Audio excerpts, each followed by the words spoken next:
ప్రతిచర్యకు సమానమైన వ్యతిరేక ప్రతిచర్య ఉంటుంది. ఇది మనం చిన్నప్పుడు చదువుకున్న సైన్స్ రూల్. మరి ఇదే కాన్సెప్ట్తో ఒక సస్పెన్స్ థ్రిల్లర్ వస్తే ఎలా ఉంటుంది?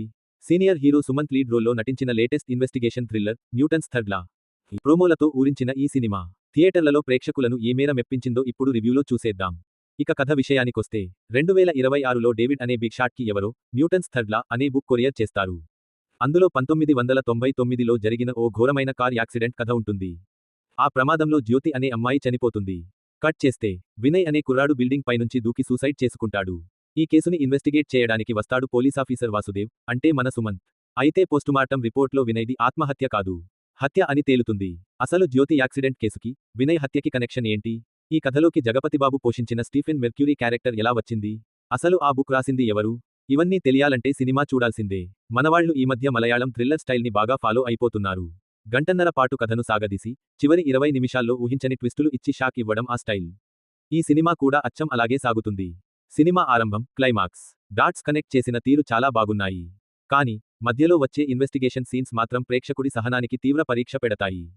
దర్శకుడు రాజేష్ కర్ణ ఎంచుకున్న పాయింట్ వినడానికి చాలా ఇంట్రెస్టింగ్గా ఉన్నా స్క్రీన్ ప్లేలో అతి తెలివి ప్రదర్శించడం వల్ల కథ కాస్త గందరగోళంగా మారింది. ఫ్లాష్ బ్యాక్లు, ప్రెజెంట్ టైం లైన్ల మధ్య సీన్లు చూపిస్తూ ఆడియన్స్ బుర్రకి కాస్త ఎక్కువగా పదును పెట్టాలని చూశారు. చివరి పావుగంటలో ట్విస్టులన్నీ ఒకేసారి పడేసరికి కన్ఫ్యూజన్ పెరిగిపోతుంది. ఇక నటీనటుల విషయానికొస్తే సెటిల్డ్ రోల్స్ చేయడం సుమంత్కి వెన్నతో పెట్టిన విద్య. పోలీసాఫీసర్గా చాలా కూల్గా, మెచ్యూర్డ్గా చేశారు. కమిటీ కుర్రాళ్లు, ఫేమ్ త్రినాథ్ వర్మ ముఖ్య పాత్రలో ఆకట్టుకున్నాడు. షెల్లీ కుమార్, నేహా పఠాన్ తమ పరిధి మేర బాగానే చేశారు. Jagapathi Babu character just okay అనిపిస్తుంది. సాంకేతికంగా సినిమాకి మంచి మార్కులే పడతాయి. Vedavyas cinematography, Sinjith Erramilli background score thriller మూడ్కి బాగా సెట్ అయ్యాయి. బడ్జెట్ పరిమితమే అయినా విజువల్స్ చాలా క్వాలిటీగా ఉన్నాయి. ఫైనల్గా చెప్పాలంటే న్యూటన్స్ థర్డ్ లా మంచి కంటెంట్ ఉన్న సినిమానే.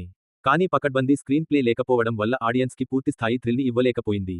మెరుపులన్నీ కేవలం ముగింపులోనే కనిపిస్తాయి. మీకు సస్పెన్స్ థ్రిల్లర్స్ నచ్చేటైతే ఓపికగా చివరి వరకు చూడగలమంటే ఒకసారి ట్రై చేయవచ్చు. మరి ఈ రివ్యూ మీకు నచ్చితే లైక్ చేయండి, షేర్ చేయండి.